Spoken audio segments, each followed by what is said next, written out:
They thought it was just another private meeting, a gathering like so many others that had come before.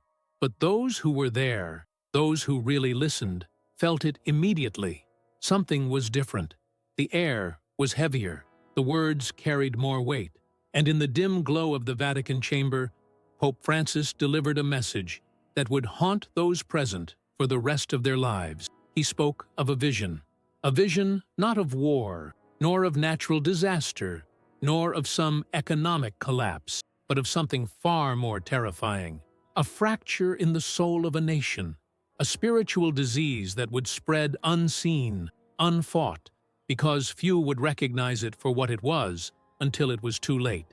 He spoke of the United States, and what he saw, he said, shook him to his core. It would not begin with violence. It would not announce itself with alarms or sirens. It would creep quietly, cunningly, beneath the surface. It would begin with division, small at first, a fraying of trust, a slow poisoning of conversation, of communities, of families. People would start to view each other not as neighbors, but as enemies, not as fellow souls, but as threats. And with each passing day, the lines would harden, friendships would snap, families would shatter, nations would turn inward, and behind it all, unseen, the true enemy would be moving. Pope Francis warned them, this is not about politics. It will look like politics, it will sound like politics, but it is something deeper, something darker. It is a strategic assault on the very foundation of faith, hope, and love. The enemy is not a political party.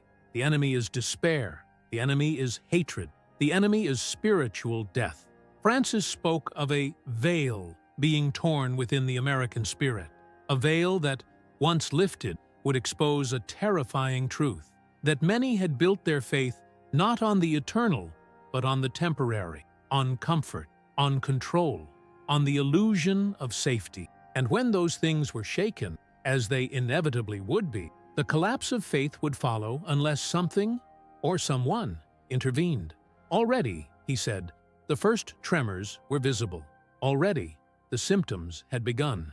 In the venom of public discourse, in the disillusionment of the young, in the despair of those who no longer believe in anything greater than themselves. He spoke of cities where the churches would empty, not because of laws, but because of apathy, of hearts that would grow cold, not because of hatred, but because of exhaustion. Because when hope dies slowly, it poisons everything it touches. And yet, even as he described this dark future, there was a spark in his eyes, a fierce, burning hope.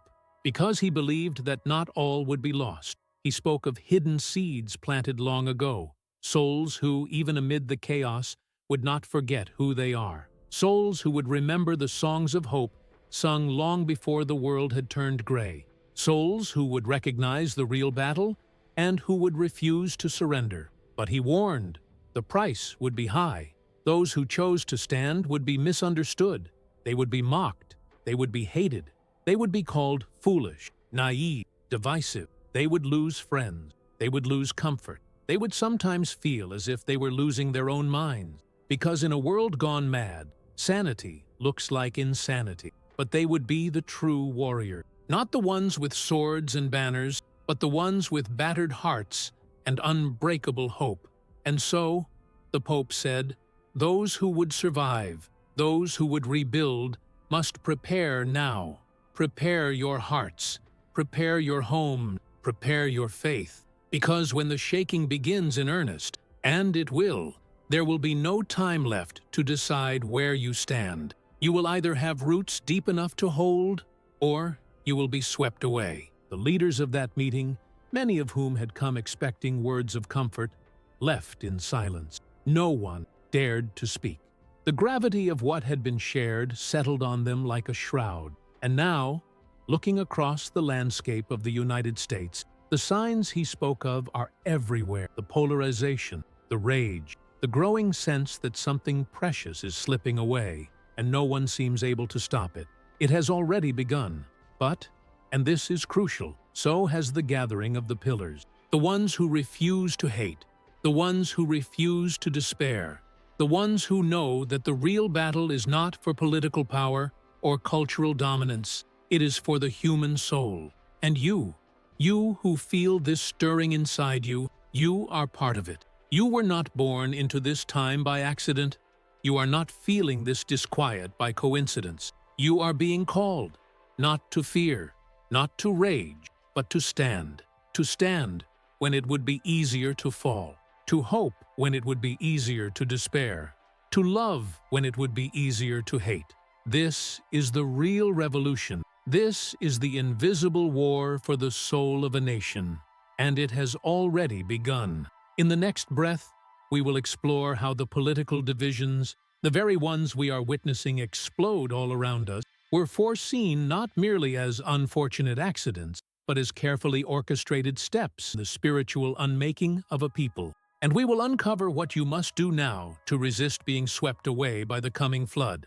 The seeds were planted long ago, tiny, almost invisible at first. A word twisted here, a headline exaggerated there, a speech designed not to inspire, but to divide. And slowly, over years, those seeds took root. You can feel it, can't you? That tension in every conversation, that hesitation before speaking, that fear that no matter what you say, it could be turned against you. It's not your imagination. It's not random. It's the fracture the Pope warned about beginning to split open the heart of a nation. He saw it with painful clarity, that the political wars were never meant to end in victory for one side or another. They were designed to leave both sides bleeding, distrustful, spiritually exhausted. Because a divided people are a defeated people. The Pope described it as a spiritual cataract forming over the eyes of millions, blinding them to the true enemy as they fought each other with increasing bitterness. You think you're fighting for a political cause? You think you're defending your side? But all the while, something deeper is dying inside you. The compassion shrivels, the patience erodes, the hope dims. And the more you scream for your version of justice, the more you lose the very thing that made you capable of justice in the first place. Mercy. That is the trap. Not the victory of one ideology over another, but the destruction of faith itself through hatred. And make no mistake, it is working. Look around. Communities that once held each other up now tear each other down. Churches that once preached unity now echo the political rhetoric of division. Families split, friends sever ties, and neighbors become strangers, or worse, enemies. Every headline, every viral video, every angry post, each one a small cut, each one a tiny rip in the fabric that once bound souls together, until one day, the fabric tears completely. And when that happens, when trust finally dies, what replaces it is not simply disagreement. It is despair. The Pope foresaw that despair, an invisible plague spreading faster and deadlier than any disease. Because when people lose faith not just in each other, but in the very idea of goodness, they lose the will to fight for their own souls. They surrender without even knowing they've surrendered. They give themselves over to cynicism, to isolation, to hopelessness. They stop believing that redemption is possible. They stop believing that forgiveness matters. They stop believing that love can heal what hate has broken. And that is when the true darkness falls. Not with a bang, not with an explosion, but with a slow, almost imperceptible dimming of the light inside millions of hearts. Until one day, you wake up and the world feels colder, emptier, more hollow, and you can't quite remember how it got that way. That was the warning. That was the true danger. Not who wins the next election, not which laws get passed, but what happens inside of you while you are busy fighting over those things. Because while your eyes are fixed on the battlefield outside, your heart, your soul, is being claimed in silence. The Pope's vision was not just a cautionary tale, it was a cry from the future, echoing back through time, begging us to wake up before it's too late, begging us to see that the enemy is not who wears what color tie, or who marches in which protest. The enemy is the hatred itself, the despair itself. And every time you allow anger to harden your heart, every time you allow fear to dictate your view of another human being, every time you choose division over reconciliation, You are helping the darkness win. You are opening the door wider. You are feeding the collapse. But, and this is crucial, it is not too late. Not yet. There are still embers burning.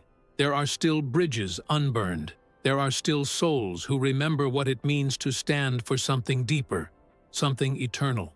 If you are listening now, if your spirit stirs even a little as you hear these words, it is because you have been chosen to be part of the resistance. Not the resistance of anger, not the resistance of pride, but the resistance of love, the resistance of hope, the resistance of relentless, stubborn, audacious faith that refuses to let the darkness have the last word. In the next breath, we will explore the hidden nature of this invisible battle, the spiritual war raging all around you even now, and how to begin fighting not with hatred, but with a weapon far more powerful and far more feared by the forces of despair, a weapon they cannot imitate, cannot counterfeit, and cannot destroy, a weapon called hope. And once you understand how it works, you will realize that the tide of this battle can still be turned. But only if you have the courage to pick up that weapon and use it.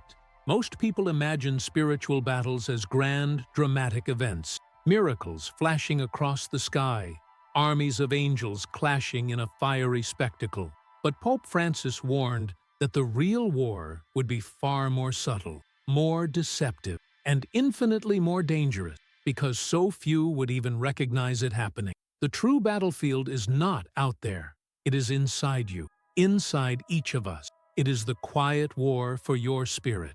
The way it begins is almost unnoticeable, not with violent outbursts, but with small surrenders. A cynical thought you choose to nurture instead of fight.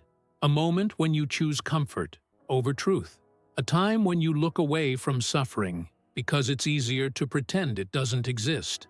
One by one, these tiny moments accumulate, like grains of sand piling into a mountain, and before you realize it, the soul becomes heavy, numb, apathetic, and that is when the real danger begins, when you no longer care that you are losing the battle. Because the darkness does not need to defeat you with violence, it only needs you to stop fighting. The Pope described it chillingly. A world where millions walk freely, speak loudly, even celebrate. But inside, they are already prisoners, locked behind invisible walls of despair. The chains are not iron. They are hopelessness. The prisons are not guarded by soldiers. They are guarded by our own fears. And the weapons used against us are deceptively simple. Distraction, division, isolation. You've seen it. You've felt it. Hours lost scrolling through endless noise that leaves you emptier than when you began. Arguments over nothing that leave relationships shattered. Lonely nights surrounded by technology, yet feeling more isolated than ever. It's not an accident. It's not a side effect. It's the battle plan. Because if the enemy can keep you distracted, divided, and isolated, it can keep you defeated without ever firing a shot. Pope Francis warned that the spiritual battle would be fought not in cathedrals or public squares, but in living rooms, in bedrooms, in quiet moments alone with your own soul. That's where the real war rages. Every time you choose to speak kindness into anger, every time you forgive instead of retaliate, every time you refuse to sink into despair, even when everything around you tempts you to, you win a battle no one else may ever see, but heaven records it nonetheless. And yet, the Pope was clear. This war will not be easy. There will be days when the weight feels unbearable, when your hope seems foolish, when your prayers feel like they are vanishing into a void. There will be moments when you will wonder if any of it matters at all. And that, precisely that, is the proof that you are standing on the real front lines. Because if your soul were not dangerous to the darkness, it would not fight so hard to extinguish your light. You matter. Your fight matters. Your daily, often unseen victories of love and faith matter more than you can possibly imagine. The world may not reward you. It may not even notice you. But heaven notices. And it is in the accumulation of those small victories the ones no one claps for, that the tide of this invisible war will begin to turn. Pope Francis believed with all his heart that there would be a remnant, a small but unbreakable group, who would endure, who would resist, who would not allow their spirits to be conquered by hatred, fear, or despair. And if you feel that stirring inside you right now, that fierce, stubborn flicker of hope, it is because you were born to be part of that remnant, not to be perfect, not to be fearless, but simply to refuse to quit. The battle is not about winning every day. It's about refusing to give up, even when you lose. It's about getting up again, and again, and again. Because the real victory was never promised to those who never fell. It was promised to those who never stopped rising. And so, if your soul feels battered today, if your heart feels bruised, if you are weary from the fight, take heart. You are exactly where you are supposed to be. You are a warrior in a battle that most of the world doesn't even know is happening. You are holding a light that the darkness cannot comprehend. And now, as the battle intensifies, as the enemy grows bolder, as the night deepens, your light will shine all the brighter. In the next breath, we will uncover the rise of the silent warriors, the invisible army that is forming even now across the nation, and how you, without even realizing it, may already be a crucial part of it. Because the Pope's final vision was not one of inevitable defeat. It was one of unexpected, breathtaking victory, but only for those who dare to believe that even the smallest light can set a whole forest ablaze. They are not the ones you expect. They don't wear uniforms. They don't give stirring speeches. They don't seek platforms, or recognition, or applause. They walk among us, unnoticed. They live quiet lives. They are teachers, nurses, drivers, parents, shopkeepers, ordinary people carrying an extraordinary burden inside their hearts. The silent warriors. Pope Francis foresaw them, not as a grand army marching in unison, but as scattered lights across a darkening landscape, each one small, flickering, vulnerable on its own, but together, unstoppable. These are the ones who refuse to let their hearts be poisoned, who refuse to let bitterness rot their souls, who refuse to believe the lie that hatred is stronger than love. They do not make headlines. They do not trend on social media, but every day, in 1,000 invisible ways, they fight back. A mother who prays quietly over her children, believing in a future she cannot yet see. A man who forgives the coworker who betrayed him, choosing mercy over revenge. A student who reaches out to a lonely classmate instead of walking past. A stranger who gives without expecting anything in return. Each small act of goodness, each tiny rebellion against despair, sends a shockwave through the spiritual realm, a ripple of light against the encroaching darkness. And though they may never meet each other, though they may never realize they are part of something greater, they are bound together by an invisible thread. Hope. The Pope called them the pillars that would hold up the heavens when the world forgets the sky. You don't become a silent warrior through strength. You don't earn it by perfection. You are chosen by your refusal to let the light inside you die. And make no mistake, the world will try. You will be mocked for your hope. You will be called foolish for your forgiveness. You will be labeled naive for your belief that love is still the most powerful force in existence. But that is the enemy's greatest fear, that you will believe it anyway. Because when you believe it, truly believe it, you become dangerous. Not dangerous in the way the world measures power, not with weapons or armies. Dangerous in the way a candle is dangerous to the deepest cavern. Dangerous in the way a whispered prayer is dangerous to the Prince of Darkness. Dangerous in the way one act of true, selfless love can topple 1,000 lies. Pope Francis warned that the temptation for these warriors would not be external persecution. It would be internal exhaustion, the slow, grinding weariness of loving in a world that no longer believes in love. The daily burden of forgiving when forgiveness seems impossible. The aching loneliness of hoping when everyone else has given up. That is why he urged, do not fight alone. Find the others. Find those who still believe. Find those who still pray. Find those whose lights are flickering but not yet extinguished. Gather around your small fires. Share your warmth. Strengthen each other. Because a single candle can be snuffed out by a breeze, but a bonfire can withstand a storm, and storms are coming. The silent warriors must prepare, not with swords, not with angry words, but with rooted hearts, with unshakable faith, with a joy so fierce that no amount of darkness can steal it away. The Pope saw it, a new kind of rebellion rising, a rebellion not of fists, but of faith, not of shouting, singing, not of anger, but of relentless, unstoppable love. And he believed, he truly believed, that this rebellion would change everything, but only if enough candles choose to stay lit, only if enough warriors refuse to surrender to the night. Even now, they are awakening, in small towns and sprawling cities, in hidden churches and crowded apartment buildings, in the quiet of early morning prayers and the soft closing of doors against the noise of the world. They are rising, and you, if you are hearing these words, you are not here by accident. You are being called. You are being equipped. You are being invited to step into the greatest battle of your life. A battle you were born to fight, not with anger, but with light.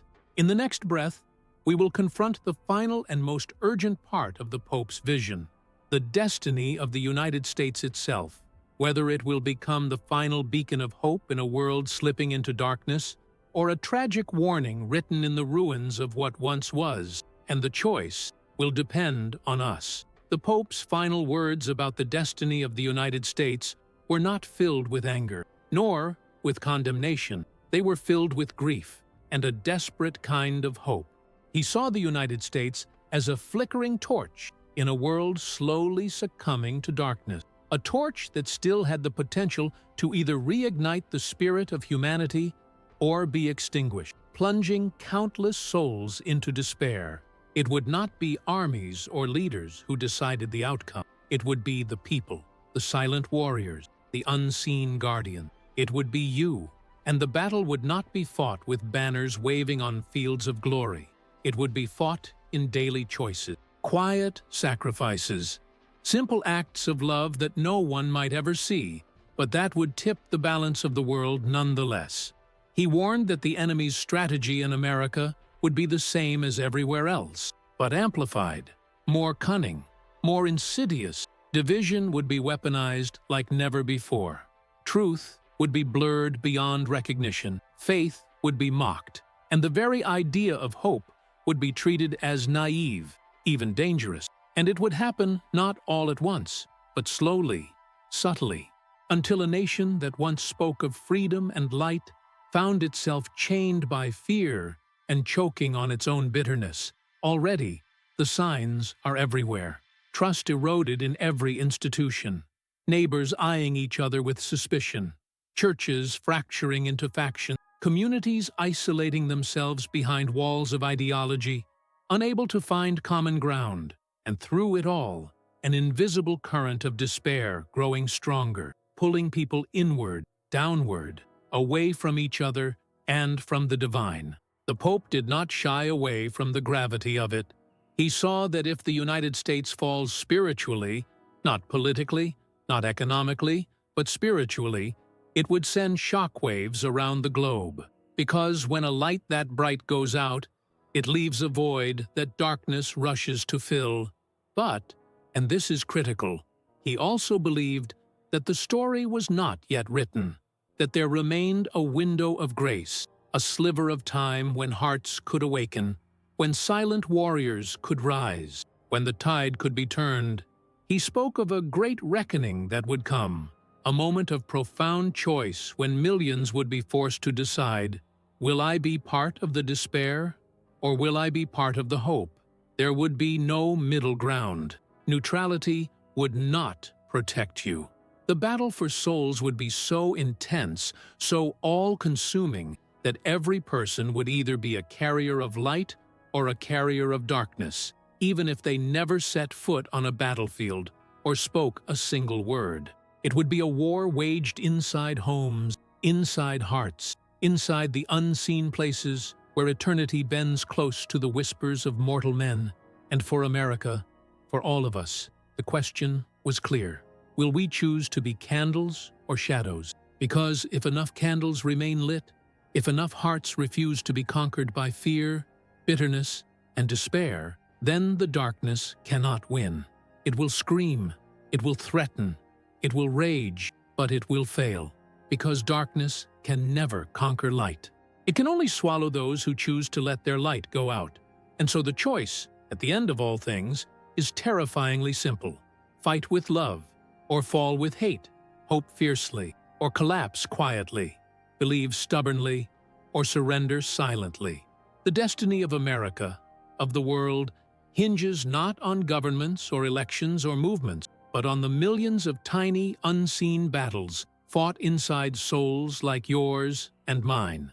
And so the Pope's final plea was not to presidents or kings. It was to the quiet ones, the hidden ones, the ones no one expects to be heroes, the ones who think their prayers are too small, their kindness too insignificant, their sacrifices too unseen. But it is precisely those prayers, that kindness, those sacrifices that will shape eternity. The enemy knows this. That is why it fights so hard to convince you that you don't matter, that your goodness is pointless, that your light is too small, because it is afraid of you, afraid of what you might still choose to become. And so even now, even in these darkening days, the invitation stands open. Rise, rise, even if your legs tremble. Rise, even if your voice shakes. Rise, even if the world tells you it's useless. Because the moment you rise, truly rise, you become a living act of rebellion against the darkness. You become proof that hope is not dead, that love is not defeated, that light still burns, still fights, still wins. You become, quite literally, the answer to the Pope's final prayer. And in doing so, you don't just save yourself, you help save the world. Because every battle fought inside a single heart echoes into eternity. Every act of love changes the tide. Every refusal to give up shines like a star against the night. And the more stars that light up, the sooner the dawn will come. Hold the line, keep the flame, choose the light. Even now, especially now, because history is watching, heaven is waiting, and the future depends on what you do next.